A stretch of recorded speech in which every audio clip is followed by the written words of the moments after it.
Nice to see you again on my channel. Let's dive into the new story and try to resolve it together in the comments below after watching this video.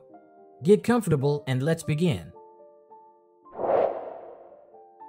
I'm completely lost because I just found out that my 42-year-old wife of 12 years, who has 36 years, has been having an affair.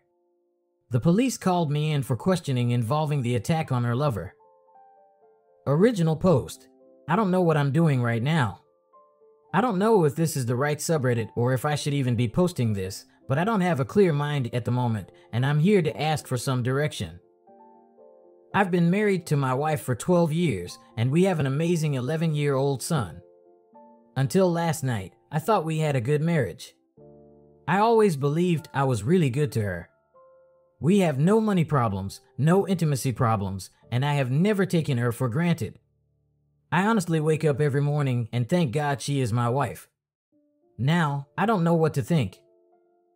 Yesterday, as I was getting off work, I received a call from my local police department. They asked if I could come to the police station as soon as possible. I panicked and asked if something had happened to my wife or son. However, they assured me not to worry and just get to the station as soon as I could. When I arrived at the station, they placed me in a room with a table and some chairs. They asked for my name, which I provided, and then started bombarding me with questions about a guy my wife works with. I haven't seen or spoken to this guy since December 2019 at my wife's company Christmas party. The two officers kept asking me things like how long I had known and how I found out. The only answer I could give was, "What are you talking about?" After about an hour of this, I stopped answering their questions and kept asking about the whereabouts and safety of my wife and son. We kept going around in circles for about 2 hours, with the officers periodically leaving the room for 15 to 20 minutes and then coming back to start the questioning all over again, making it feel like some cheap cop show. During their last entry, one of the cops handed me a tablet and showed me a video of my wife and the guy from her work engaging in sexual activity. I don't remember much after that.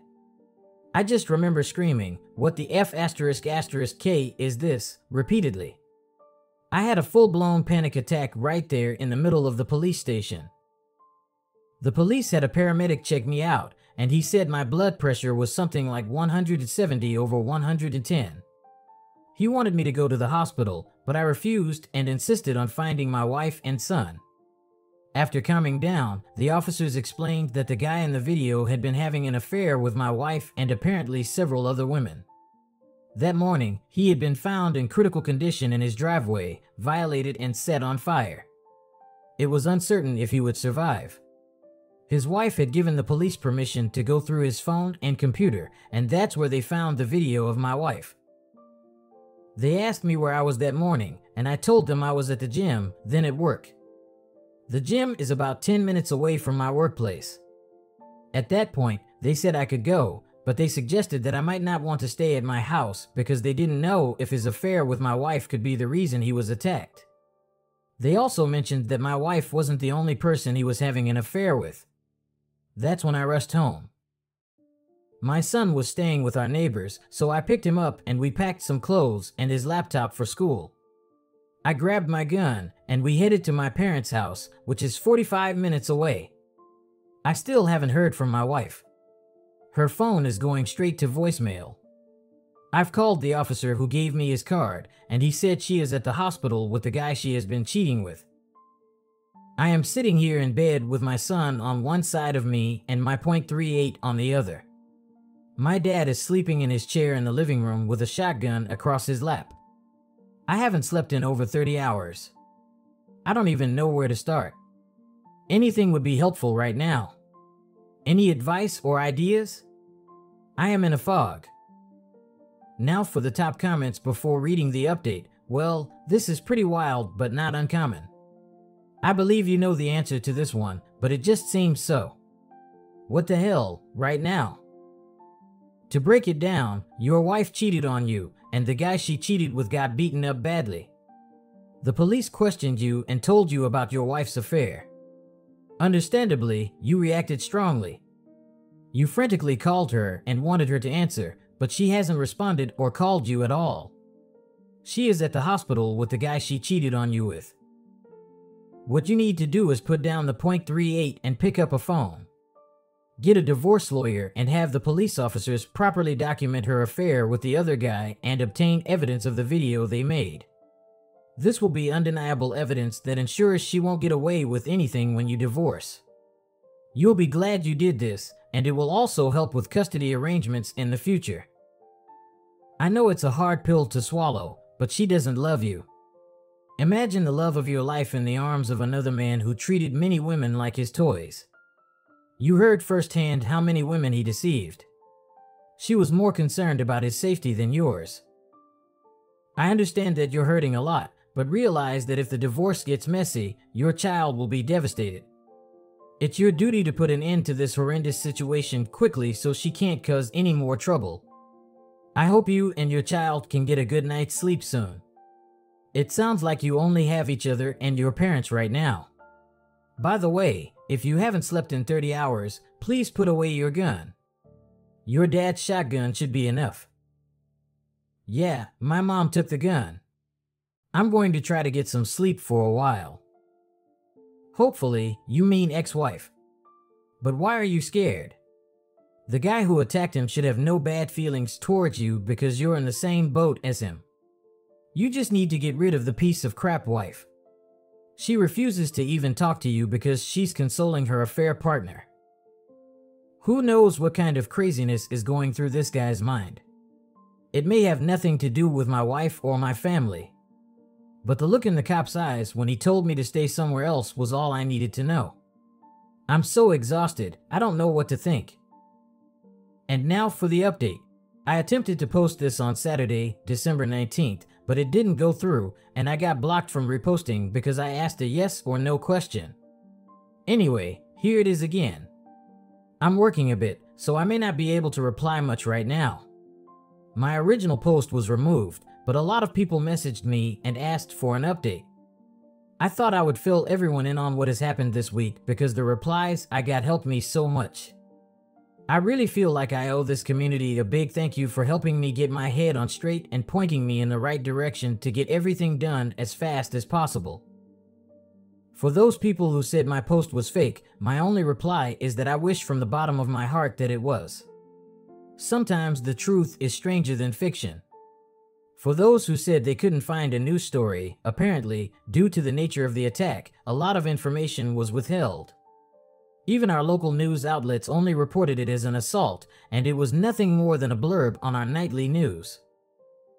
For those who implied or directly stated that the police wouldn't do that, you are 100% wrong because they did.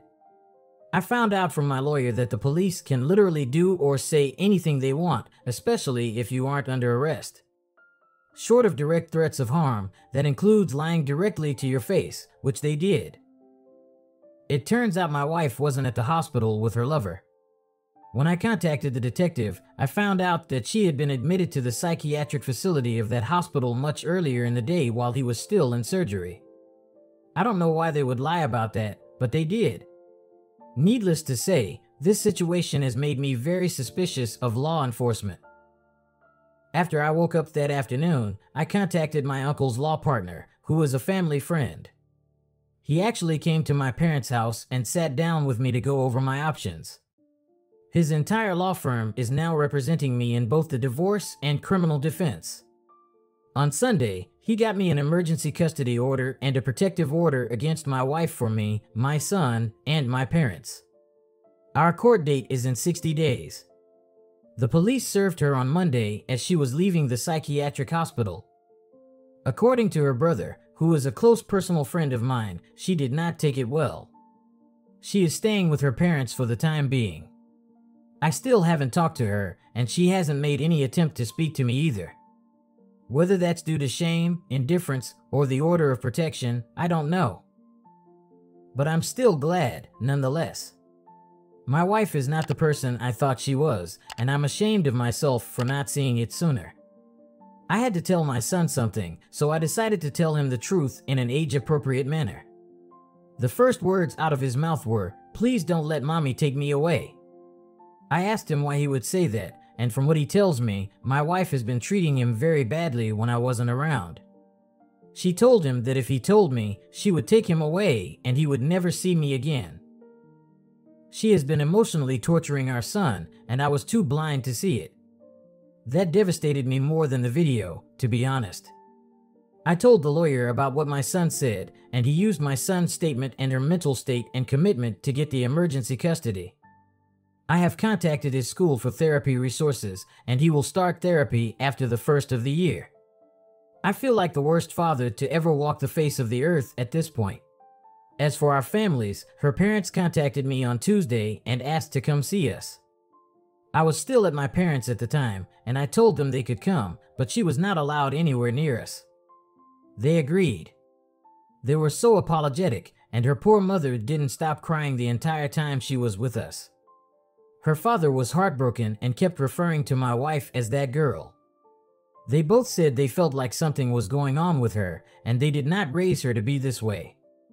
We hugged and cried before they left, and I told them they will always be a part of our lives, no matter what happens with the divorce. After what my son told me, their visit was the hardest part of our whole ordeal. My lawyers have been doing amazing work so far. They found out that the man my wife was sleeping with has a long criminal record.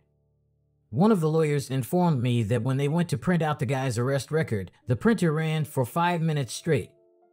From what they could learn, he is currently on parole for various offenses and has had gang affiliations in the past. He is still alive, but in critical condition and still may not make it. The law firm has an investigator who contacted the coworker who drove my wife to the hospital. The coworker informed them that my wife's affair was an open secret around the office. My lawyers think that's how the police figured out who I was and who my wife was in the video. There are several photos of last year's Christmas party at her work, and my wife and I are in several of them. That's where I currently am in this whole situation. I am just numb, still lost, and heartbroken. How long does the numbness last, and is there any way to get past this emotional lethargy faster? I mean, really numb, like a dream. Everything I've just said has felt like it's happening to someone else. And now for some top comments. My heart goes out to you and your family. I can't imagine the amount of pain you feel, but maybe there's also relief. Your wife is a horrible person, and she doesn't deserve to have a family. So, I hope that you get full custody of your son. I hope you can all heal together and become stronger and better. People, even though by the looks of your story you seem to already be such a lovely father in person, I wish you the best. Thank you for your kind words. I never thought I would find myself in this situation. It really feels like grieving a death. I am still coming to terms with it all. I hope you realize that even though this situation seems like the end for you, like everything you loved is gone, I can and will guarantee that the ending to this will only bring better things. You'll be happier. Your son will be happier. I promise, it all comes with time. You're a very good, wonderful, and caring father. A lot of people would have wished for a father like you, so I hope you fight with all your heart for full custody. Don't let her take him away. He doesn't want it, which is most important. I want you and your son to just be happy and free from this. Honestly, you are very brave. Your wife clearly doesn't know what she's lost, and that's her own fault. So don't ever let her back in. You and your son are now family. Your wife made her bed, and she must sleep in it. Honestly, I wish I could hug you and tell you in person that it's all going to be fine, because it will all be fine. In fact, one day, all of it will be amazing. Live your life with your son. Oh yeah, I will sell everything I own and live with my parents again if that's what it takes to protect my son from her. His safety is non-negotiable for me. After what he's told me over the last week, I haven't pushed him, but just let him know that I'm here to listen and protect him. She treated him horribly and neglected him. I really did not know this woman after 12 years. That's what hurts the most. I would actually tell people she was a good mother. I am glad you are no longer talking to the police. If you want to learn more about how they turn lying to people into an art, look up the Reed technique. Essentially, They twisted sales techniques into selling people jail sentences, the one product no one wants to buy. It was so shocking to me to be treated like that. The only interaction I've ever had with the police before all this was a few traffic tickets, and it was always respectful. This has opened my eyes to what they are capable of, and it's really changed my opinion of a lot of what I've heard about law enforcement. Now for the next story. Updated: husband, 30M, cheated on me, 27F, with my own sister, 21F, upset, confused, angry. Original post: forgive me if it's confusing in places. I'm still shaking and confused by the whole situation. So, me and my partner have been together for 6 years, live together, and have a 5-week-old daughter. Me and my sister had a very close relationship since my parents haven't always been the best or supportive figures in our lives, so we clung together. I would even consider myself the mother and father figure in her life. Mine and my partner's relationship has been fairly strained since my daughter has been born. He would stay late at work, be dismissive when I would want to communicate our feelings, and huff and puff when I would tend to our daughter. I had a fairly rough pregnancy and quite a traumatic birth, so my libido and overall body confidence are scarce. I don't feel like being intimate most days. My partner would give me the silent treatment, but I never worried about him being unfaithful. Tonight, while I was feeding my daughter on the sofa, my husband sat next to me, and we were both watching TV. His phone kept vibrating, and I had a feeling something wasn't right due to the number of notifications and how quickly he would answer. He got up to go to the bathroom, leaving his phone behind. This time, I couldn't resist the urge to investigate. I grabbed his phone, entered the passcode, and looked at the messages. To my shock, the messages were explicit, discussing how I'm no longer satisfying him as I used to. It felt like a knife in my chest. I realized they had met about 4 times, coinciding with the times when I was busy taking care of myself, going for doctor appointments, and helping my grandparents with their shopping. I am overwhelmed with sadness and have no idea how to confront them or what to do next. It feels like my entire world has come crashing down. I have lost both my husband and my sister. Please give me advice. How to live now? How should I act? I am lost. Thanks in advance. Guys, thank you very much for your attention. I appreciate that you have devoted your time to my work, specifically on this channel. If you subscribe to the channel, I will be happy. But if you decide to talk to me in the comments about this story, I will be even happier. Stay tuned for my next story on this channel.